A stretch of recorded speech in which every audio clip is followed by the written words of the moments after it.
शन्नो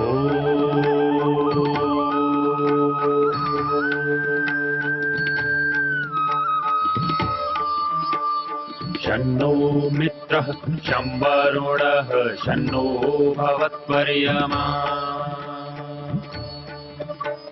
शन्न इन्द्रो बृहस्पतिः शन्नो विष्णुरुक्रमः ॐ शान्ति शान्ति शान्तिः।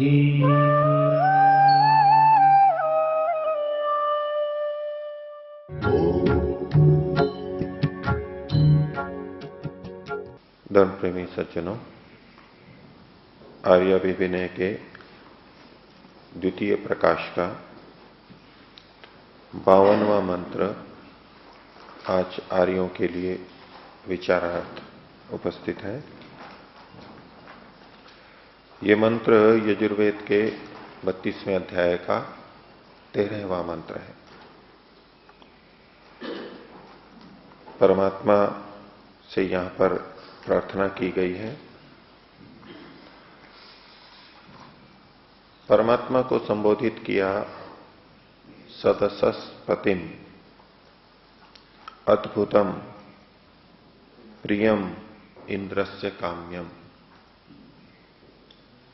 परमात्मा का स्वरूप यहां पर बताया जा रहा है। ऐसे परमात्मा को आर्य श्रेष्ठ व्यक्ति कैसे परमात्मा को चाहे, वो कैसे परमात्मा को चाहता है। तो पहला परमात्मा का विशेषण दिया सदसस्पतिम। सदस्य कहते हैं सदन को, सभा को। सदसह सदन के, सभा के, पतिम स्वामी को, सभापति को। महर्षि लिखते हैं, हे सभापति, परमात्मा हमारी सभा का पति है, सदन का पति है। मनुष्यों का जो समुदाय होता है, विद्वानों का, जानकारों का, समझदारों का, उसे सभा कहते हैं। तो कोई एक ऐसी सभा है जिसका स्वामी वो परमात्मा है।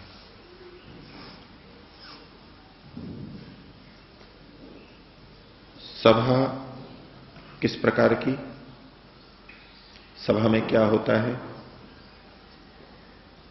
सभा में बैठे हुए व्यक्ति कुछ कुछ अपने मंतव्यों को किसी विषय के अनुसार रखते हैं, गतिविधि करते हैं,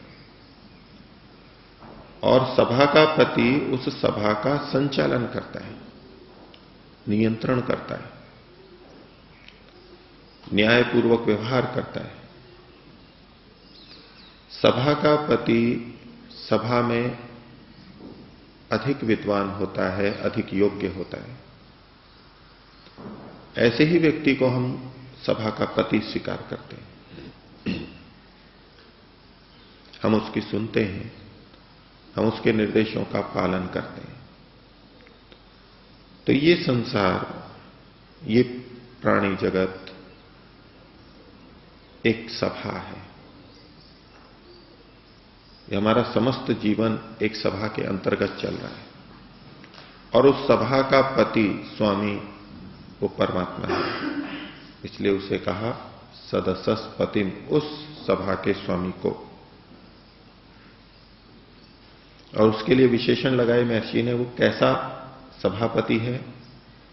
तो कहा विद्यामय है, वो विद्या से युक्त है, ज्ञानवान है। किसी मूर्ख को सभा का पति नहीं बनाया गया है। वो ज्ञान स्वरूप है, ज्ञानमय है, इसलिए वो सभा का पति है। दूसरा कहा न्यायकारिन, वो सभापति न्यायकारी भी है। ज्ञानवान सभापति अपने किसी स्वार्थ प्रयोजन से अन्याय भी कर सकता है, सभा में किसी का पक्ष भी ले सकता है, पक्षपात कर सकता है, किसी की उपेक्षा कर सकता है, लेकिन वो न्यायकारी भी है, विद्यामय है और न्यायकारी है। जो विद्यामय नहीं होगा, जानने वाला नहीं होगा, वो न्याय करना चाहते हुए भी न्याय नहीं कर सकता। जैसे न्यायाधीश को जब तक वादी प्रतिवादी सारा पक्ष ज्ञात न हो, स्पष्ट न हो, तो निर्णय नहीं दे सकता। यदि सम्यक जाने बिना वो निर्णय देता है तो अन्याय होने की प्रबल संभावना है। तो न्यायकारी होने के लिए पहले विद्यावान ज्ञानवान होना आवश्यक है। तो परमात्मा विद्यामय है, हम सब सभासदों को वो अच्छी तरह जानता है, कौन क्या कर रहा है, कौन क्या विचार कर रहा है, किसकी कैसी भावना है। उन सबको जानते हुए अब वो न्यायकारी है। और उसको कहा सभासद, उस सभा में बैठता है, रहता है, उस सभा में रहता है, विद्यमान रहता है, वो ऐसा सभापति है। संसद आदि में बहुत से सभापति होते हैं, वो सदा नहीं बैठते, वो चले जाते हैं, कभी किसी कारण से उनकी जगह कोई और बैठता है फिर। लेकिन परमात्मा सभा में सदा विद्यमान रहता है। और आगे कहा सभा प्रिय।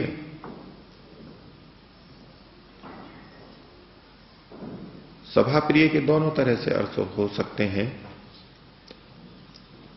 कि सभा का प्रिय होता है, वो जो सभा चल रही है उसका वो प्रिय होता है, ऐसा सभापति है। उस सभा में बैठे हुए सब व्यक्ति उसको पसंद करते हैं, चाहते हैं, ये हमारा सभापति हो, बना रहे। सभा के द्वारा जो प्रिय होता है। और दूसरा अर्थ, सभा है जिसको प्रिय, ऐसा वो सभापति।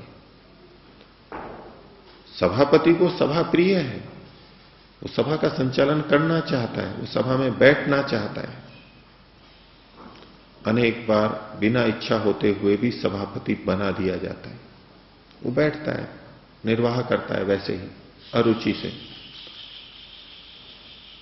और जो सभासद बैठे होते हैं, यदि उनका व्यवहार गलत होता है तो सभापति सभा के प्रति प्रिय भाव नहीं रख पाता। ये सोचता है कैसे ये सभासद हैं, ये कैसे सदस्य हैं, नियंत्रण में नहीं रहते, कैसे चलते हैं, कुछ बोलते हैं, उल्टा सीधा करते हैं। परमात्मा इस सभा को, हम प्राणियों की सभा को चाहता है, उसे हम सब प्रिय हैं। परमात्मा हमारे से प्रेम करता है, ऐसा वो सभा प्रिय है। हम भले ही कितना उसके विपरीत आचरण करें, तब भी वो अपने मन में हमारे प्रति प्रिय भाव को समाप्त नहीं करता। हम उसके लिए सदा प्रिय हैं, वो हमें प्रिय ही समझता है, निकट ही समझता है, अपना पुत्र ही समझता है, अपना समझता है। तो वो परमात्मा सभा प्रिय है, हम भी उसको प्रिय समझते हैं आर्य लोग। और परमात्मा तो हमें प्रिय समझता ही है, वो हमें दंड भी देता है तो प्रिय समझ के देता है, हमारे हित के लिए देता है। शत्रु मान करके, अप्रिय मान करके दंड नहीं देता है। दंड भी वो इस तरह देता है जैसे कोई अपने प्रिय को देता है। प्रियता का भाव उसके मन में हमारे प्रति, हम सभासदों के प्रति सदैव रहता है। तो परमात्मा हम सभासदों द्वारा भी चाहा जाता है, हम उसे प्रिय समझते हैं, आर्य लोग, श्रेष्ठ लोग, और परमात्मा भी हमें प्रिय समझता है, तो सभा प्रिय है। और कैसा है, तो मंत्र में कहा अद्भुतम, वो अद्भुत है, विचित्र है। वो ऐसा सभापति है जो सभापति के सभी गुणों में जो उसमें होने चाहिए चरम पर है, उत्कर्ष में है। हर चीज उसकी विचित्र है, जो कि हम मनुष्यों के द्वारा संभव नहीं हो पाती, उसे वो सब करता है। अद्भुत है। और प्रियम, वो प्रिय स्वरूप है। प्रिय के अतिरिक्त उसमें कुछ है ही नहीं। जो भी जानता है, समझता है परमात्मा के स्वरूप को और परमात्मा के कर्मों को, परमात्मा की व्यवस्था को, परमात्मा के दृष्टिकोण को, वो जानता है कि परमात्मा ही प्रिय है, परमात्मा ही सर्वप्रिय है।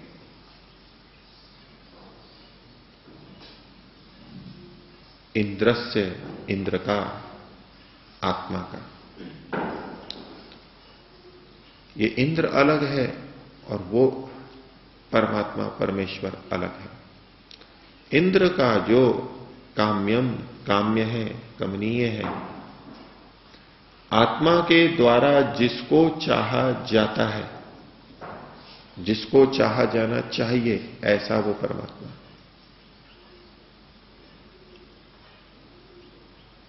संसार में हम बहुत सी चीजों को चाहते हैं क्योंकि वो हमें उपयोगी प्रतीत होती है, लाभकारी प्रतीत होती है,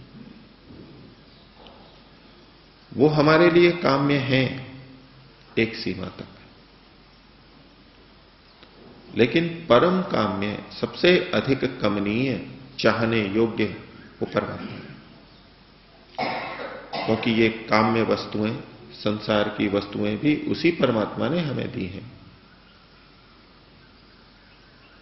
तो जब हम इन वस्तुओं को चाहते हैं तो इन वस्तुओं के देने वाले को, इन वस्तुओं की व्यवस्था करने वाले को क्यों ना चाहें। और जब आर्य इस संसार को भोगता हुआ, इस संसार का उपयोग लेता हुआ सदा ध्यान रखता है कि ये सब परमात्मा की व्यवस्था से हो रहा है, परमात्मा ने दिया, तो उसके मन में उस परमात्मा के प्रति अत्यंत प्रेम हो ही जाता है। वो परमात्मा को ही प्रिय समझने लगता है।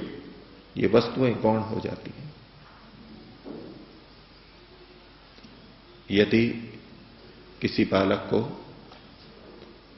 विभिन्न वस्तुएं दी जाएं, कभी वस्त्र दिए, कभी पुस्तकें दी, कभी खेलने के साधन दिए, कभी खाने की वस्तुएं दी, जो उसको उपयोगी हैं वो बार बार पहुंचाई जा रही हो, लेकिन पहुंचाने वाले का पता ना, दे कौन रहा है, बस उसके सामने कोई अन्य व्यक्ति ला करके दे देते हैं।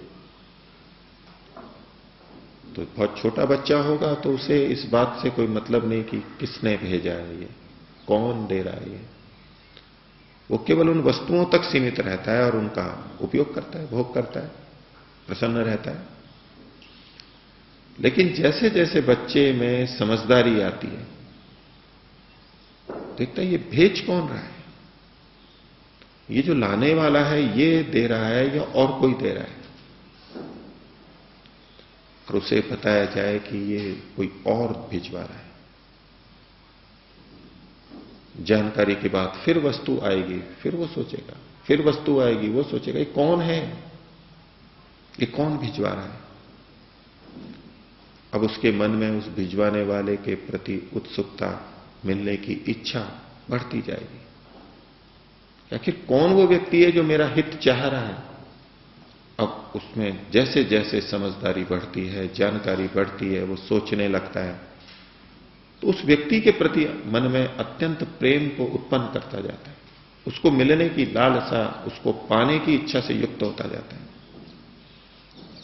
इसी प्रकार से आर्य जो सोचता है, विचारता है, जो समझता है कि ये जो माता पिता या गुरुजन कुछ कोई चीज देते हैं, वो सब ये तो नहीं दे सकते, ये बना नहीं सकते, इसके पीछे कोई और है देने वाला जो सारी व्यवस्था कर रहा है। तो उसके मन में इन वस्तुओं का भाव, इन वस्तुओं की प्रियता धीरे धीरे कम होती है और देने वाले की प्रियता बढ़ती जाती है। और जब वो बहुत जागरूक होता है, सब कुछ समझने लगता है, तो उसके मन में वो परमात्मा ही प्रिय हो जाता है। तो जो इंद्र है आत्मा, ऐसा आत्मा जो ऐश्वर्य वाला है, जो समझने लगा है, जो जानकार है, उसके लिए तो प्रिय केवल वही परमात्मा होगा। अगली पंक्ति में कहा परमात्मा का विशेषण सनिम, जो अच्छी तरह सेवनीय है, भजनीय है,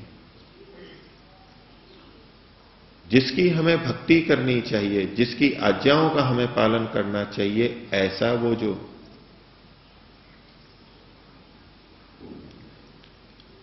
उस परमात्मा को, और मेधाम जो ज्ञान स्वरूप है उस परमात्मा को, और वो परमात्मा जो मेधाम, मेधा को देने वाला है, बुद्धि को देने वाला है, उस परमात्मा को अयासिषम मैं चाहता हूं, याचना करता हूं। इन गुणों वाले परमात्मा से कामना करता हूं, प्रार्थना करता हूं कि वो मुझे बुद्धि दे। इन गुणों वाले और बुद्धि स्वरूप, ज्ञान स्वरूप परमात्मा को मैं चाहता हूं कि वो मुझे मिल जाए। ऐसा मैं स्वाहा सत्यवाणी, अपनी वाणी को कहता हूं। मेधा शब्द का अर्थ खोला महर्षि ने, विद्या सत्य धर्मादि धारण वाली बुद्धि को, जिसमें विद्या रह सके, ज्ञान रह सके, और सत्य धर्म आदि को जो धारण कर सके, समझ सके, उसे व्यवहार में ला सके, ऐसी उस बुद्धि को मैं चाहता हूं। महर्षि ने यहां पर परमात्मा को सभापति कहते हुए एक बात रखी, एक सिद्धांत रखा। दूसरी पंक्ति में लिखते हैं, सहे सभा प्रिय, सभा ही हमारा राजा न्यायकारी हो। हमारा राजा, न्यायकारी राजा कौन हो? सभा हो। क्योंकि एक व्यक्ति अन्याय कर सकता है, जाने या अनजाने। जब सभा हमारी पति होती है, अनेक व्यक्ति जो श्रेष्ठ व्यक्ति हैं वो मिलकर के जो निर्णय देते हैं, वो हमारा सभापति हो, उसको हम माने, वो हमारा न्यायकारी राजा हो। ये प्रजातंत्र की व्यवस्था का संकेत है। किसी एक व्यक्ति को राजा बना दिया, कैसे भी निरंकुश राजा, कि जिस पर किसी का नियंत्रण ना हो। वो राजा चाहे जन्मना चुन करके आया हो, राजा का पुत्र होने से राजा बना हो, अथवा लोगों के द्वारा चुना जाकर के राजा बना हो, तो भी वो अकेला हमारा राजा कभी ना हो, निरंकुश ना हो। जनता से चुना जाकर भी यदि एक व्यक्ति निरंकुश हो जाएगा, उस पर किसी का नियंत्रण न रहेगा, तो वो अन्याय कर सकता है, अनजाने में कर सकता है, कितना भी श्रेष्ठ हो। इस संसार का संचालन, मानव जाति का संचालन, किसी देश का संचालन, किसी संस्था का संचालन केवल एक व्यक्ति पर केंद्रित नहीं होना चाहिए। एक सभा होनी चाहिए जो इसका निर्णय करे कि संस्था कैसे चलेगी, ये समाज कैसे चलेगा, ये राष्ट्र कैसे चलेगा। एक दूसरे के दोष को, कमी को दूसरा व्यक्ति समझ सकता है और पूर्ति कर सकता है, एक ना हो। तो महर्षि का वचन है, सभा ही हमारा राजा न्यायकारी हो, ऐसी इच्छा वाले आप हमको कीजिए। यानी आर्यों को यह कामना करनी चाहिए, किसी एक व्यक्ति के प्रति अंधभक्त, पूरे समर्पित कभी नहीं होना चाहिए। ये आर्य की भावना होनी चाहिए। महर्षि इसी को और स्पष्ट करते हैं, किसी एक मनुष्य को हम लोग राजा कभी न माने। यदि एक को राजा मानना हो तो मनुष्य को तो कभी राजा ना माने। एक बहुत बड़ी बात है, ये मनुष्य के स्वभाव को समझ करके कही हुई बात है, ये ईश्वर के आदेश को समझ करके कही हुई बात है। तो ईश्वरीय व्यवस्था में हम चलें, और जब हम किसी ऐसी स्थिति में बने सभापति के रूप में, किसी संस्था के संचालक के रूप में, किसी समाज के संचालक के रूप में, किसी राष्ट्र के संचालक के रूप में, लोग हमें चुन भी लें या स्थिति ऐसी हो कि हमें ही बनना पड़ रहा हो, तो उस आर्य को यह सदैव ध्यान रखना चाहिए कि वो निरंकुश रूप से निर्णय ना ले, अकेले निर्णय ना ले। क्योंकि जब आर्य ये कामना करता है कि एक व्यक्ति हमारा सभापति ना हो, नहीं होना चाहिए, तो जब वो सभापति बने तो अकेले निर्णय ना ले। वो ऐसी स्थिति रखे कि एक का नियंत्रण दूसरे से, दूसरे का तीसरे से, ऐसे कुछ व्यक्ति रहे, एक सभा रहे, एक समिति रहे। संचालक के रूप में एक सभापति रहेगा, एक राजा रहेगा, आर्य समाज का कोई मंत्री या प्रधान रहेगा, संस्था का प्रधान रहेगा, गुरुकुल का आचार्य रहेगा, ये रहेगा, एक व्यक्ति रहेगा, लेकिन वो निरंकुश ना हो, वो सभा के अधीन रहे, वो अनेक व्यक्तियों से जुड़ा हुआ रहे, वो अनेक विद्वानों, योग्य व्यक्तियों के प्रति अपने को उत्तरदायी समझे। यदि कोई सभासद बोलता है तो वो उस पर विचार करे, और सभासद को भी बोलना आवश्यक है, क्योंकि सभा वो सभा ही नहीं होती जहां सत्य बोलने वाले अन्य सभासद ना हो। ये वेद का आदेश है, ये महर्षि का आदेश है, और ये न्याय है, ये निरपवाद है, इसमें आशंका नहीं की जा सकती। इससे निर्दोष स्थिति शासन प्रशासन की और कोई नहीं हो सकती। वो यहां उपदेश दिया गया, और अंत में महर्षि कहते हैं, एक ईश्वर से भिन्न कोई जीवों को सेव्य नहीं है। अंतिम रूप से परमात्मा ही हमें सेव्य है। इस संसार की वस्तुओं को सेवन करते हुए हम परमात्मा का ही सेवन कर रहे हैं, उसकी व्यवस्था के अनुसार चल रहे हैं।